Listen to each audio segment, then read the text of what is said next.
so excited to do this. Me too. Yeah, this is such a great office. Thanks for having us. I totally want to impart my wisdom. But would you like to have a drink so we can sound a lot more intelligent? Yes, I would love to have a drink. This is my Mad Men bar. Nice. For women. There you go. Yes, and you can see, the bourbon is the only one that is okay. So this is my go-to drink. Awesome. Yeah.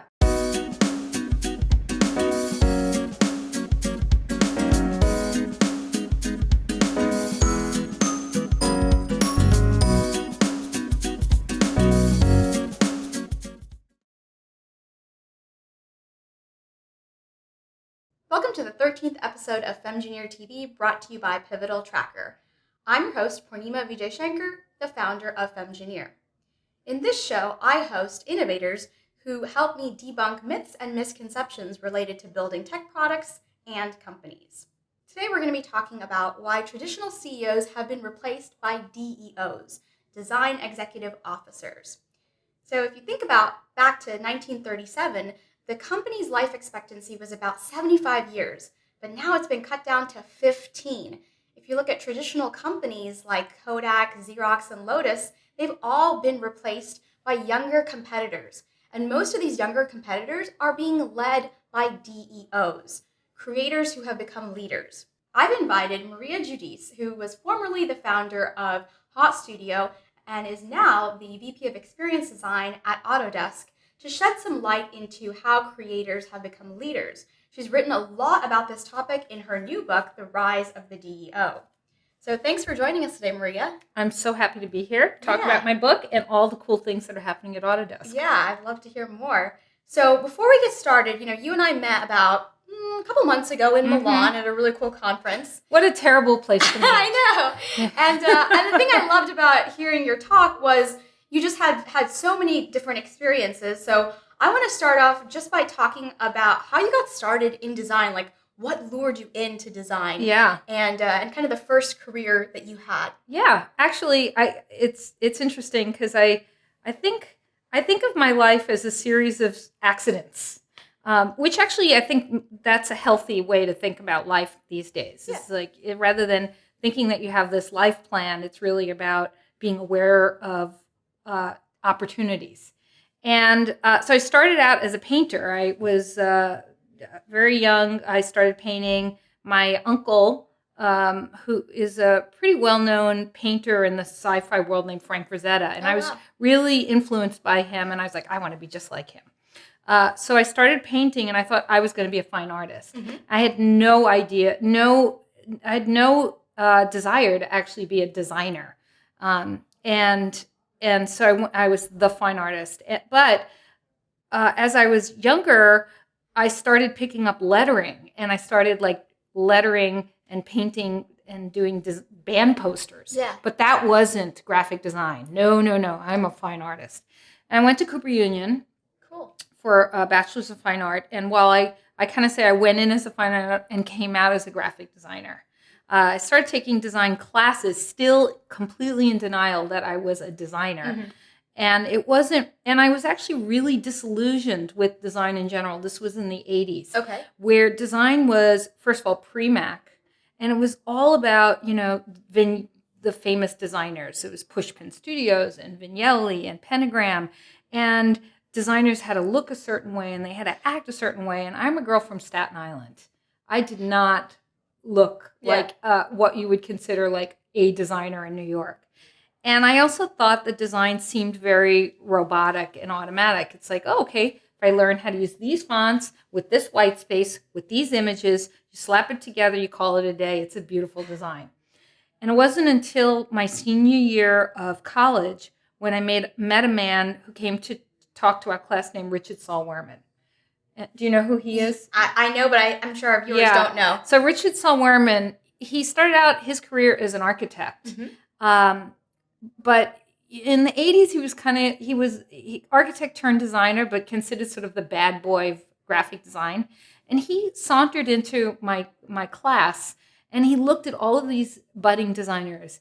And he basically looked at all of them and came in with a big scarf, sauntered in. He was like, all of you designers, you're all full of shit.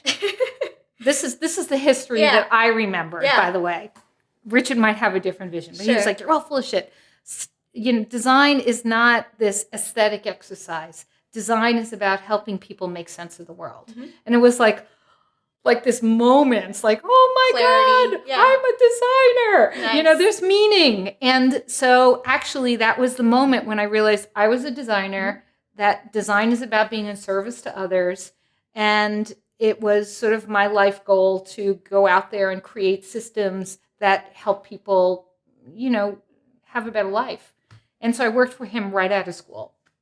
Very nice. And that's how I became a designer. Yeah. So for those of you that don't know, Richard is actually the founder of TED. Right. Yeah. The original TED conference. Yeah. Yeah. And he started out his career as an architect, like I said, and then he started designing these guidebooks called Access Guides. Mm-hmm.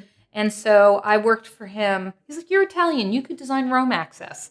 So I was like, can I go to Italy? No, but here, design this book. Nice. Yeah. So he was designing guidebooks, and he founded TED, and then he got the gig to redesign the Pacific Bell Yellow Pages. Wow. Right, in California. Yeah. And so, which was like, what a great opportunity for some people. Right. Like for some people would think, the Yellow Pages, what a horrible project. But for me, I was thinking, boy, this is the one piece of information that connects people to their community. Mm-hmm. And to have an opportunity to reimagine what the Yellow Pages could be for people was enough for me to accidentally move to the Bay Area. Wow. Okay. From New York. So Richard was a big mentor. You moved out to the Bay Area, and you're designing guidebooks. Mm-hmm. How do you go from designing guidebooks to then founding your own agency, studio? Yeah. Again, completely accidentally. Yeah. So I moved out here in 1987 with a girlfriend of mine. We drove cross country, Sandra Kelch, who really actually, I think that was one of the reasons why I went out here. She was moving out here, and I was like, oh, look, I can go on a road trip with you. So we came out together and started designing, really helped build the San Francisco office, which was called the Understanding Business. And we were designing Yellow Pages. We were reimagining what the Yellow Pages could be. And I started to, my job was to actually design all the maps and to build a team around information design and all the maps in all the Yellow Pages. And when shortly thereafter, after I arrived, suddenly these computers wound up on people's desks. And so Richard was very early on with, adopting technology for design. Mm-hmm. And just to kind of go back at Cooper Union is a school that was founded in the 1850s, which was an architecture, and engineering school. Okay. And I never understood, and I was like, why would those three things, be related? Mm-hmm. And then suddenly you have this computer in front of you, and suddenly architecture, and engineering is it becomes your career. That mashup happened, and I fell in love with that sort of combination. And so learned how to use computers to design basically printed systems. Mm-hmm. And after about 3 years of working for Richard and designing, basically being part of this digital revolution, the same girlfriend was now in Japan. Oh, wow. And so she's teaching English. She says, I'm going to quit my job and travel for 3 months. So I was like, I'm ready to quit my job. So I traveled for 3 months. Mm-hmm. And then with her and some other friends. And I came back and I didn't have a job. So I started freelancing. And, but I had accidentally become this expert in what they call digital color prepress, helping designers. And so I assisted in designing these series of guidebooks to teach designers how to use computers to design. Oh, wow. And these books became like runaway successes. Yeah. They were for AGFA. So after I left the Understanding Business, I started freelancing. Mm-hmm. And kept getting busier, asking people to help. And the next thing you know, I had a company. Yeah. And then in the 90s, the internet came around and started working with apps and websites and just kept getting busier. And the next thing you know, I had a company, and 15 years later, I had 100 people working for me for Hot Studio. Nice. And then Hot Studio got acquired by Facebook. Yes. What was that like? Yeah. Well, anybody goes through an acquisition will be drinking. Celebratory drink. Yeah, celebratory or any other. So it was amazing. And Facebook actually was one of my clients. Yeah. And one of the things about Hot Studio is we would work with not for clients, which meant that oftentimes we were working inside companies anyway. And I just have the best talent. I had attracted and retained the best designers in the industry. Yeah. So, and I also saw how agencies were going to change, how companies like Autodesk, like Facebook, were really starting to value design and understanding that actually it's not really the technology. It's around designing great experiences that people will love. And you need good designers for that. So it was sort of a natural fit for us to be acquired by a product design team. Yeah, so that's awesome. You were part of Facebook and you ended up here at Autodesk. How did that come about? Yeah, and I like to tell people it's less about me leaving Facebook, which was an amazing experience for me. Sure. I mean, at Facebook, I learned how to design at scale. I got to work with amazing people like Mark Zuckerberg and Sheryl Sandberg. Yeah. I got to work with some of the smartest people in the industry. So I learned so much at Facebook. But it was less about leaving Facebook and more about joining Autodesk. Autodesk was one of my clients as well. Yeah. And actually, the CEO, Carl Bass of Autodesk, is featured in my book. I know, I read, the DEO, and which was before I joined Autodesk. And so I've always admired Autodesk as a company, and I've admired Carl as a leader. And so Autodesk contacted me and said, we're really looking at moving the company from being, whose history was rooted in delivering really complex products once a year, to creating a continuous connected experience for our customers. So moving the company from being product-centric to being customer-driven, customer-centered. And we need a strong design leader to build design as a mindset shift inside the company. Okay.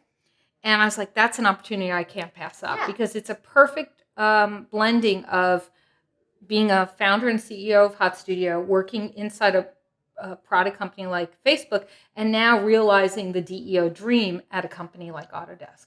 So it was a perfect transition for me. I'm so happy to be here. So you've had so many great experiences in your career as a founder, working at Facebook, now at Autodesk. And throughout all of these, I know you've maintained yourself as a creator. Yes. And also a leader. So what was the inspiration point that you decided, okay, now it's time to sit down and put all of this into a book? Yeah.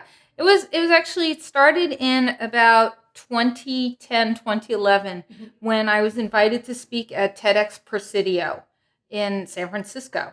And I remember like, yay, holy shit, panicking. Yeah. And I was talking to some consultants that I was working with called Tech Talks. And they were kind of helping me like develop like a point of view about design and speaking and all that. And I went, Kevin, Christy, I was like, I'm invited to speak at this conference, but I don't really, I lead a design studio. There's really nothing special about what I do. And they looked at me and went, are you kidding, Maria?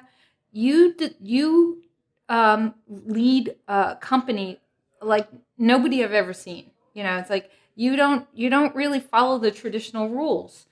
You know, you treat every problem as if it's a design problem. You know what you are? You are a DEO. Okay. They kind of like put that idea in my head about, because they've worked with all of these different founders and different companies. And I had no idea that I actually was leading and driving my design studio differently than traditional companies. Yeah. So they kind of pointed that out to me, that actually I do things very differently. And so I started thinking about how I run Hot Studio. And then I started doing research around the kinds of things that I was doing, and realized that I'm not the only person. There's, in fact, people, leaders who are doing things very differently. They are not following the traditional rules. They're agents for change. They are people-centered. They're all of these things. And suddenly there was this sort of community of people who had these characteristics. So I wanted to bring out those attributes and tell their story as well. And I gave a 20-minute talk, and it really resonated with people. Mm-hmm. As a matter of fact, people would come up to me and go, now I know who I am. Yeah. I never had a label. I was always the weird leader. And then people asked me to continue to speak on the topic, so I kept continuing doing research. And then I had enough research to actually put a book together. And then this woman, my co-author, Christopher Ireland, mm-hmm. she was the former CEO of Cheskin. She sold her company to WPP back in the day. Mm-hmm. And her and I teach a class called Business and Design at CCA. And she said, you know what, this topic is near and dear to me. Let's do it together. Okay. So it was like, we're going to do this book. And we complement each other. So it was not only an important book to do, but it was also a fun project to do with my co-author. Yeah, awesome. So in the book, you cover 6 traits for a DEO. But before we get into that, I want to start by just talking about what a traditional CEO is. Mm-hmm. Like, what are the traits of a traditional CEO? Yeah. So that our viewers will get a sense of the contrast between the two. Yeah. So let's talk about the old way of leading. Yeah, the old way of leading, and it really kind of based in sort of the whole industrial age model. Mm-hmm.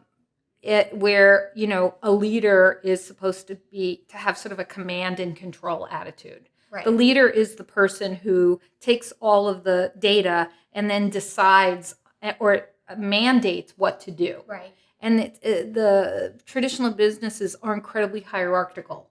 Like, you move up the ladder, it's a ladder, right? And it's like, first you come in and, in the mailroom, and then you work your way up to do this, and then you become a manager of people. And it's a very predictable way to move up the ladder.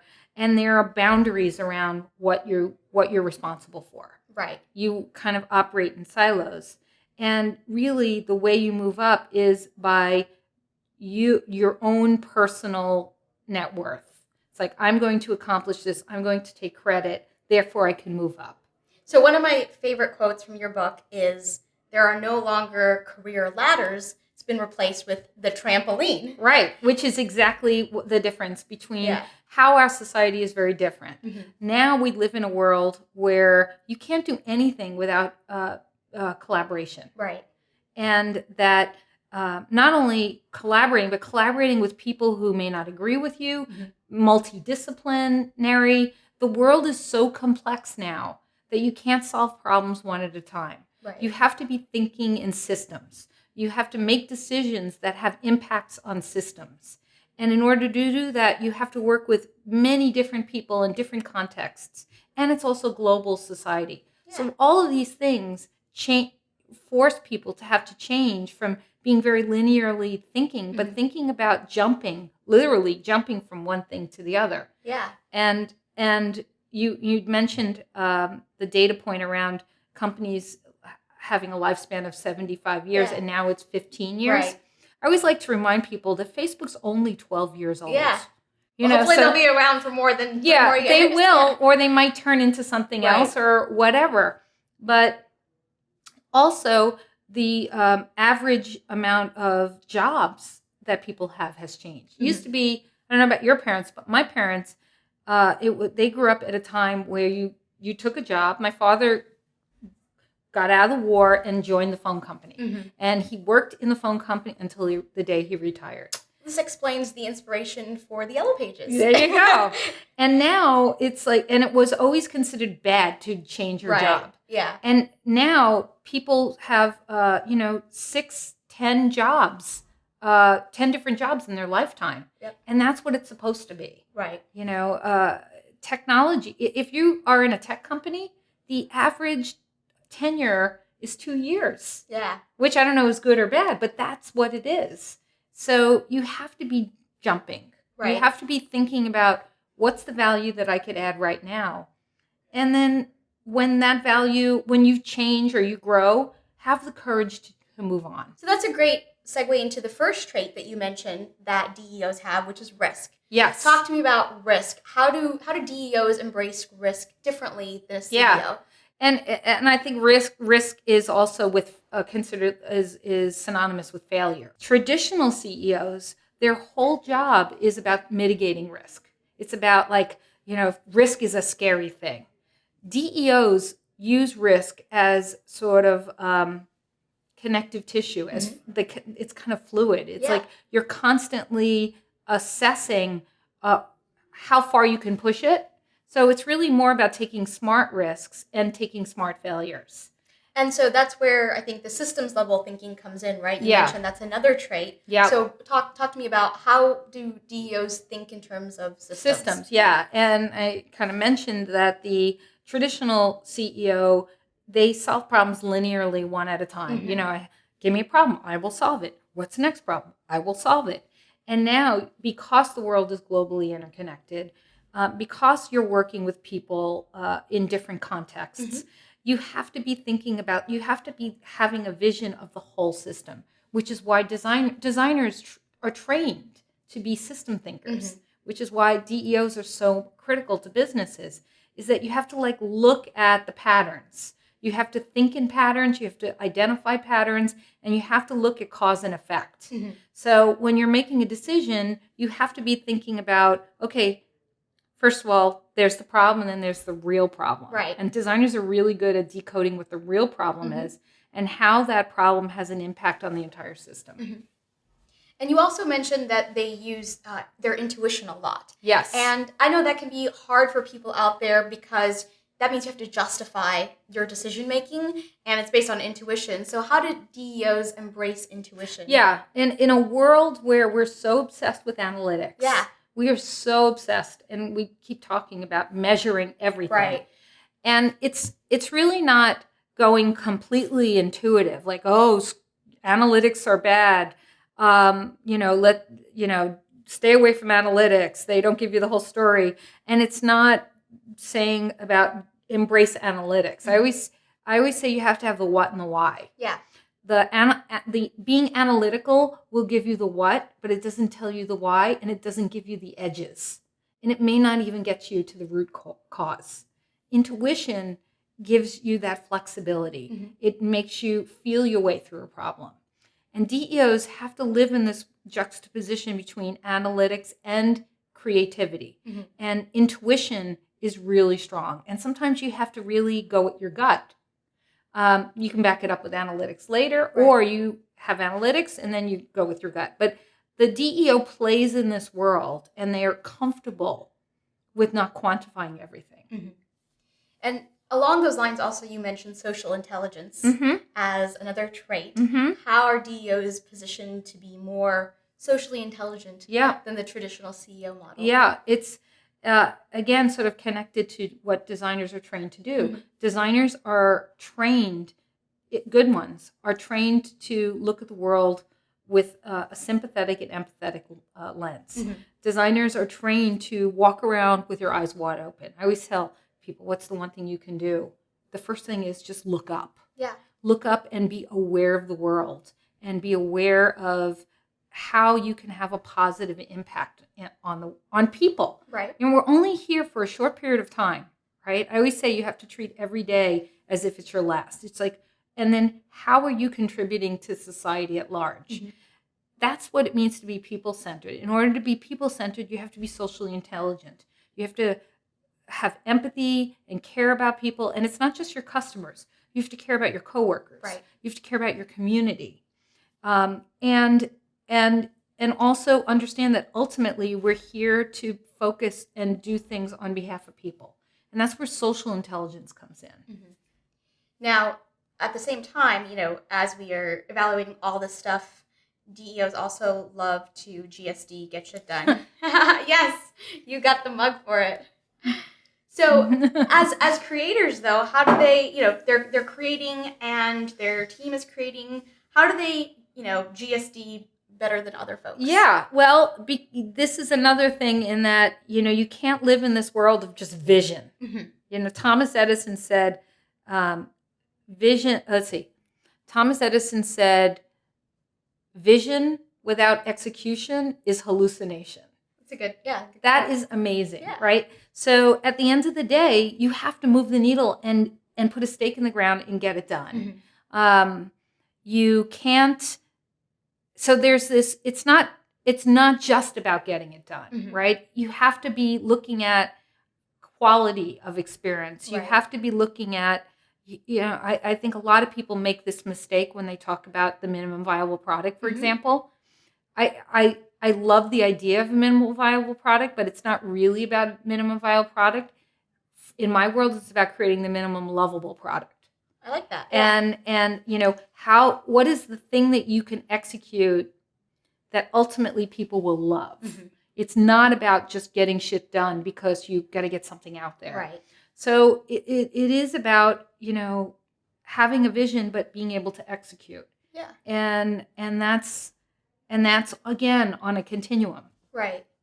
The final trait that you mentioned is co-creation. And I know this is something I struggled with as an engineer because you love to create. Yes. And oftentimes that can be off-putting as a leader because you end up micromanaging your team. Yes. Or you really shouldn't be doing the work. Your team should be doing it in order to scale. Right. So how do you balance that co-creation? How do DEOs create while their team is also creating? Yeah. And this is where the get shit done thing comes into place, because people often say, oh, collaboration, oh, co-creation. That just means it's going to take longer to do things because it takes more people. Right. Right. But the reality is that diversity makes better products. When you have when you have more people attacking the problem in a co-creative environment, where you're treating everybody equally, but understanding that each person comes to the table with a special superpower.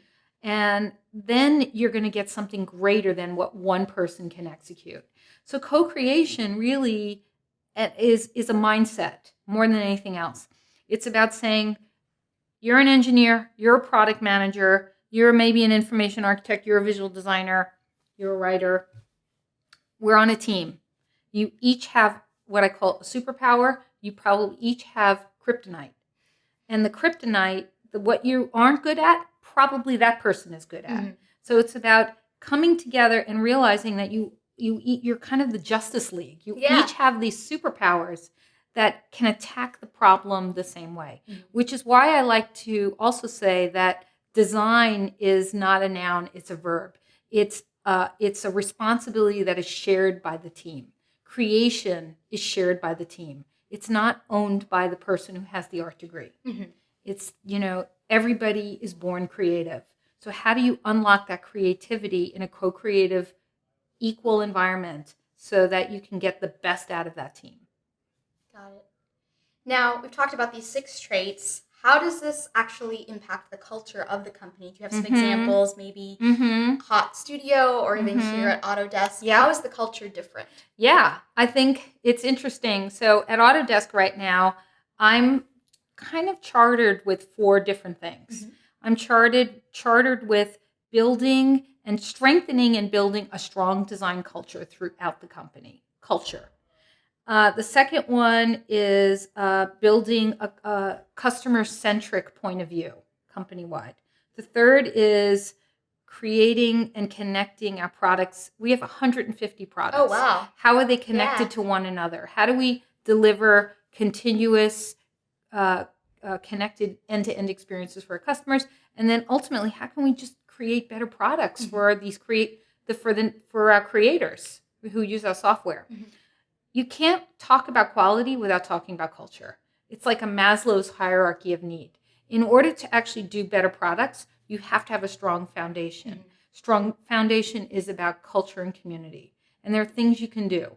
So the first is, again, that mindset about realizing that you treat everybody equally. Doesn't matter if you're an intern or the CEO. We are all people in an environment together. We all have roles to play, but it's not about hierarchy. It's about getting shit done. Yeah. So activating the base. And there are about 350 designers at Autodesk around the world. So how do you Impressive. connect them together? How do you get them out of sort of the product design teams off of Scrum teams and kind of unionize and bring design together? And there's numbers in strength versus having these individual people on team. So it's about connecting them virtually. It's about connecting them face to face. It's creating mechanisms where we can share each other's work and share points of view.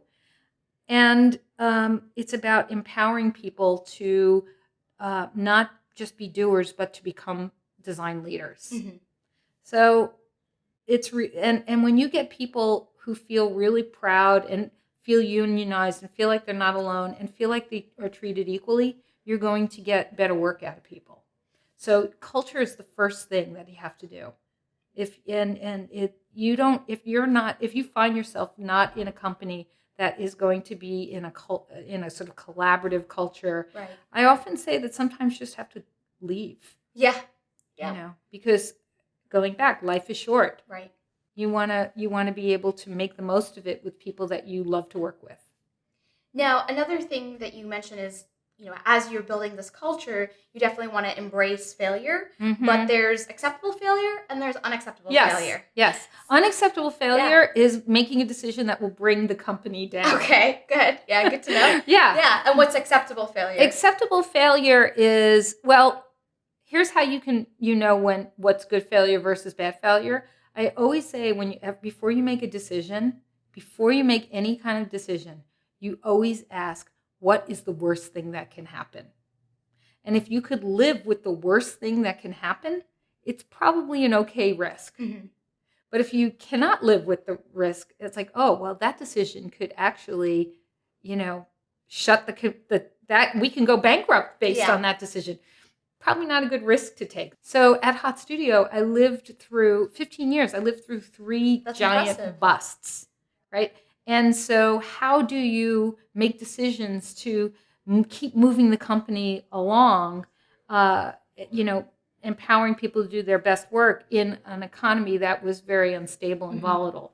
So it's about deciding how being creative. Right. The DEO will always will try stuff. Right. It's like, how do we get through this big crisis? Let's try this, let's try that. There's no playbook for it. And then again, ask, what's the worst thing that can happen? If the worst thing that can happen is, you can live through it, then take that risk. Because if you don't take the risk, then you become stagnant. So for our viewers out there who are also creators. Hi, viewers out there who are creators. What would you recommend to them if, today they are maybe sitting at their desk, they're an engineer, they're a designer, they're a PM, they aspire to be this DEO. What's one step that they can take on a daily basis to get them there? So one step, there's lots of different steps. Well, the first step, is to read the book. Oh, yes. Yes. Read the book.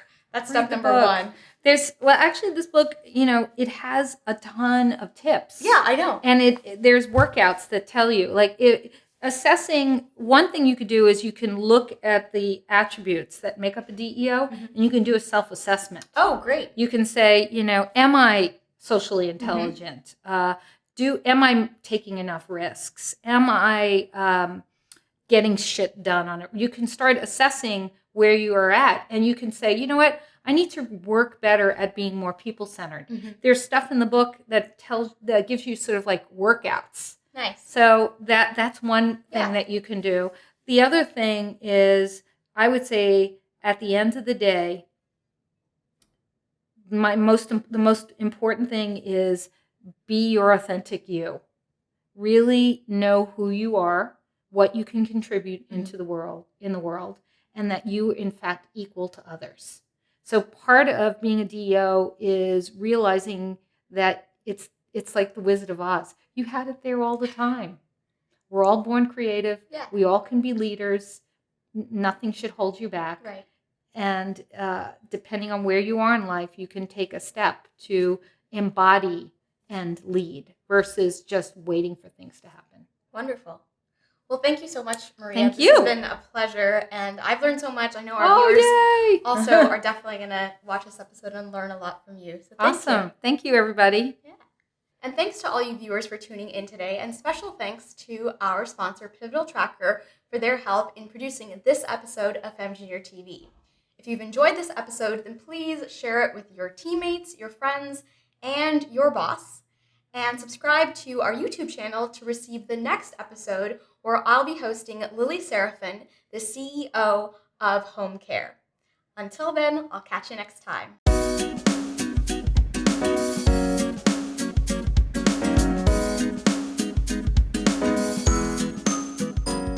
This episode of FemJunior TV is brought to you by Pivotal Tracker. Build better software faster. There will be plenty of bloopers, don't worry. Before we start, Yes. for you as you Yeah. warm up, what is your favorite curse word?